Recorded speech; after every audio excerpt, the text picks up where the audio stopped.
Everybody, get on the ground! Put the money in the bag!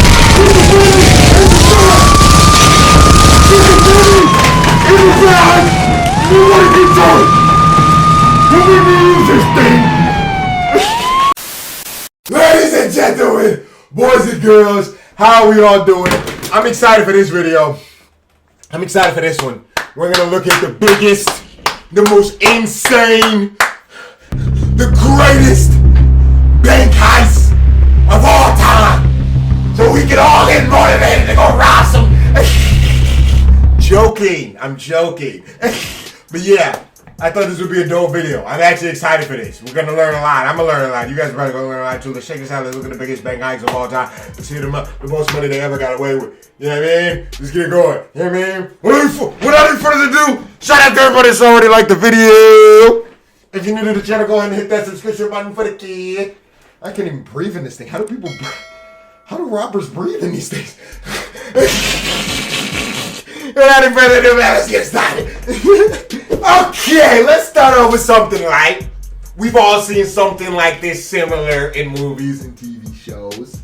The Dunbar robbery, 19 million. You guys know the big, huge Dunbar trucks that ride around with a bunch of cash. All right, so there was an inspector, regional safety inspector, something like some dude that worked at Dunbar, right? Black man right here, right? He said, you know what? I'm gonna go ahead and rob this thing. He went ahead and he recruited 5 of his childhood friends.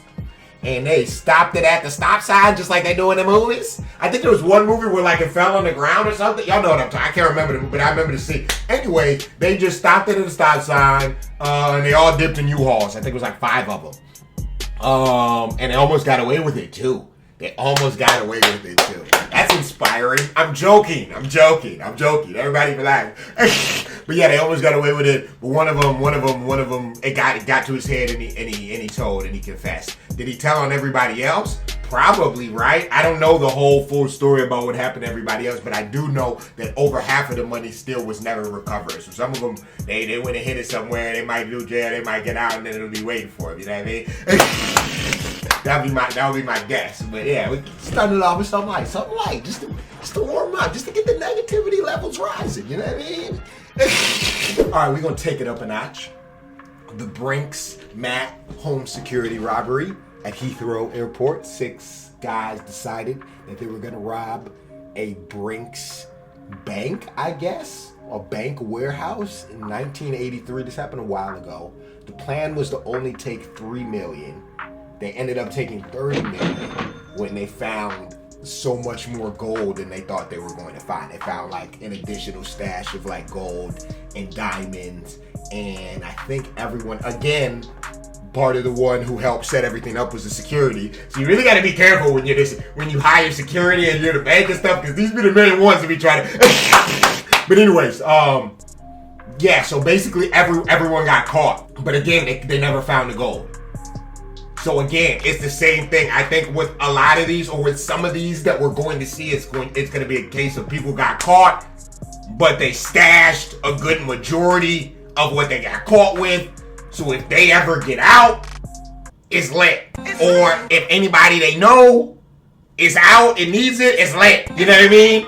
I gotta stay low key, because I'm sure the police and the feds are like really keeping a close eye on these people's families. Like, all right, when are they gonna? Oh, how they take this trip? And you know what I mean? So they gotta keep it. But I think that that's sort of gonna be. You know what I mean? So that raises the question in my head: would you do like 30 years in jail and get out at like 50, but you have like 10 mil waiting on you?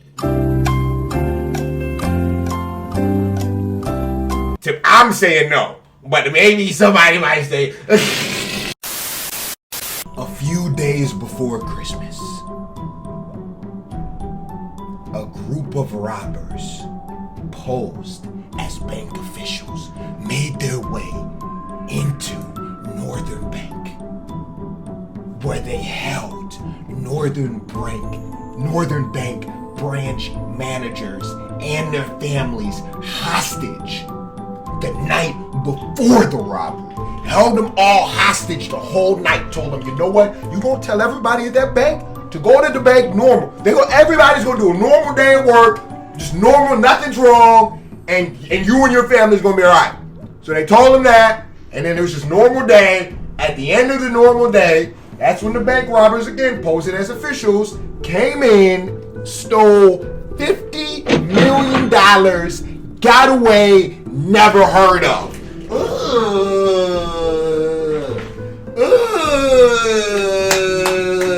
Biggest crime in UK history, 2004. They somewhere turned up right now. I'm out here grinding doing YouTube videos. They just robbed the bank. They go for.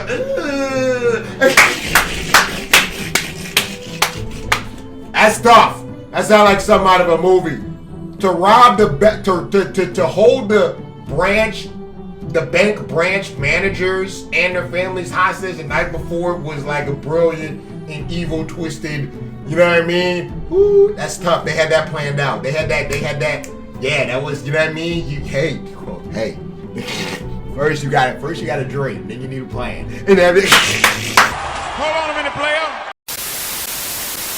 Antwerp diamond heist. All right, now we're gonna take it up. We're gonna take it up a notch for real this time. Okay, the Antwerp diamond district is known as one of the craziest diamond districts in the world. Heavily secured, billions of dollars worth of diamonds coming in and out of there every single day. But that didn't stop Leonardo Bartolo from leading the craziest master plan that you can possibly imagine. Now, he claims that he was hit up by another mastermind genius and he just did whatever he was told to do. But the police say, no. You came up with this master plan. So what was the master plan? All right, first he recruited about 5 or 6 people, right? This man and his crew came up with a plan to bypass cameras, the combo dial, the key lock, magnetic sensors, heat sensors, light sensors, every type of sensor. I don't know how. But they somehow were able to bypass everything.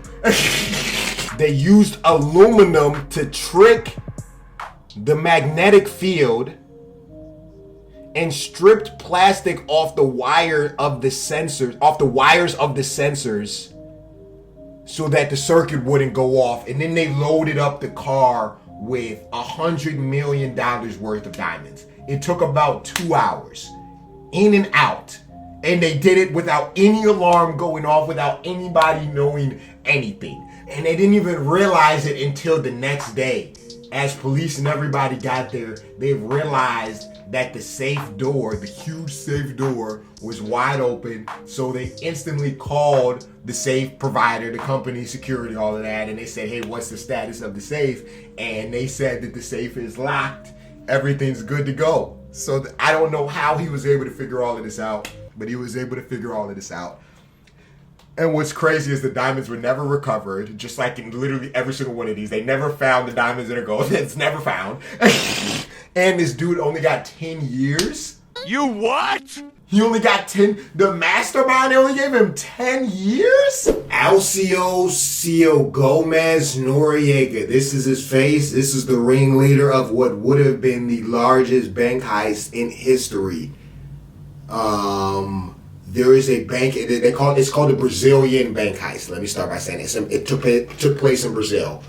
There's a Brazilian bank that holds over $1 billion reais, which converts to 300 million US dollars. And this dude, Alcio Gomez Noriega, how did I remember that? He recruited a crew and they built a tunnel that spanned miles underneath ground. Now, they got caught before they were ever able to get away with it, but it's crazy how insane this tunnel that they built was. They claim they did it by hand, which is hard to believe. But this tunnel literally had air conditioning. They had fans down there. They had lights, like it had electricity go. They had bags on the side to reduce the dust. They had food and vegetables down there. It was crazy how much work they put into building this underground tunnel. The police thought that they had help from like an engineer or something because it was so advanced. So I think that that's pretty crazy that they literally built. And this is not the first time I've heard of something like this. Like I've heard of other there was like a US heist for like 70 million where they used underground tunnels that they built. Also that I was reading about a little bit earlier. But yeah, building underground tunnels is like you're you're really trying to get away with it if you're doing that. That's you're thinking out the box when you just have like okay, now let's get into some cyber heists. Now I know a lot of you guys just recently saw what just happened on Twitter a few days ago. We'll get to that in a second. First, let's talk about the biggest cyber heist of all time. $500 million by a dude named Alexander, what's his last name? Alexander Androvich Patton. Here he is right there. This dude is a genius. Oh my goodness, this is crazy. All right, so he came up with this Trojan software called spyware. And basically, in a nutshell, what spyware does is it gets on your computer and it tricks you into giving up your information, or it gets more of your information on its own. And then once it gets your information, basically your bank statements, all of that type of stuff, right? Once it gets your information, it robs it. It takes it from the bank and all these other places. I think they started off, what banks did they? I mean, they did this all over the world. They did this all over the world. Over $1 billion worth of damages. I think they started in Germany or Russia. They moved on to the US.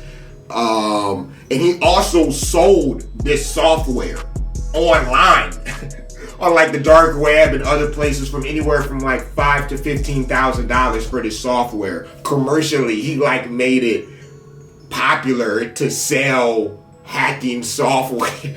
Crazy stuff. Like I said, they say 500 million, but they also say over $1 billion in damages. So I don't know, but it was a really big deal. He's been arrested. I don't know how many years he has. So I think that he's probably going to be in there for life, probably for a very long time. But yeah, and then also, like I was saying, there was the really big hit on Twitter the other day. And from what I know, and I don't quote me on this, but from what the information that I grabbed was basically on the dark web, on the black web, somebody bought a Twitter admin's control panel that lets them see a lot of verified users' accounts and be able to tweet off of them or whatever. So they bought this panel, this Twitter control panel, and from that panel, that's how they tweeted off Elon Musk, Mr. Beast, Kanye, Jeff Bezos, all of these different companies, this Bitcoin. Hey, I'm matching Bitcoin. If you guys send $1, I'll send $1 back. And I think they made over $100 million in 2 Bitcoin accounts from doing that. It'll be interesting to see if those people get caught that did that. But yeah, man, the bank heist is like the way of the future, man. And also another thing that I was reading is like that it's harder to catch online heist criminals because it takes like a different type of skill set that a lot of police forces don't have. You know what I mean? So yeah, it's pretty crazy stuff.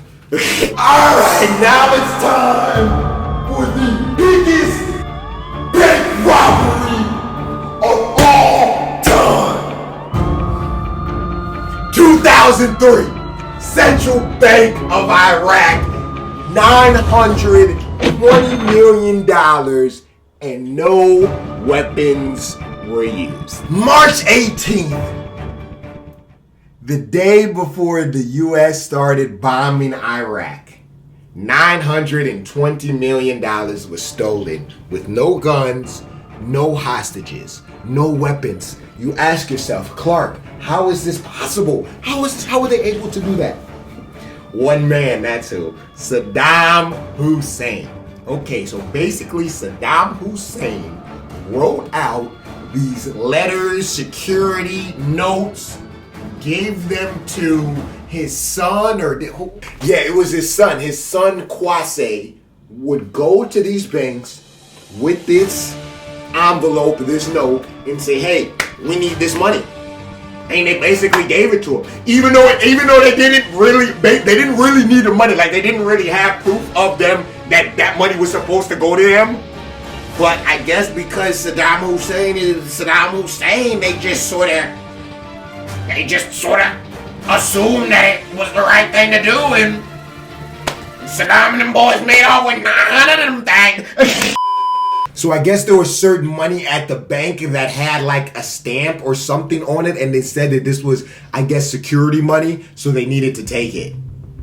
Something along those lines. That's crazy though. And then Kwasi ended up dying by the U.S. military in a mix of a fight. But I'm sure they would have wanted to kill him regardless. And then Saddam Hussein ended up dying as well. But 900 million, that's crazy. Saddam had a lot of power. Good, imagine just writing a note and going to banks and they just, like, what? All right. That's gonna do it for the craziest, biggest bank heists, bank robberies of all time. I hope this video has motivated you into coming up with a very smart and intellectual, well thought out plan on how you're gonna rob your very first bank. We don't break the law. This was just good content, you know what I mean? Just good negativity, you know what I mean? We had to, I wanted to do this, you know, I hope you guys enjoyed it. Leave a like if you did. Let's try and go for 10,000 likes on this video. We just hit 200K. That means next up, 250, quarter the way there. Let's go. Let's go. I need y'all to subscribe for me. Hit that button for me. I should have got more hype when I was doing the subscription at the intro. Anyways, hit that subscription button for me if you're new to the channel. Hit it, tap it. That's gonna do it. I hope you guys enjoyed. I hope you guys have a great rest of your day. I love you. Thank you guys for the support each and every day as we continue to keep grinding. And until next time, it's been your boy. And nobody can rob anything. Everybody just work hard and just.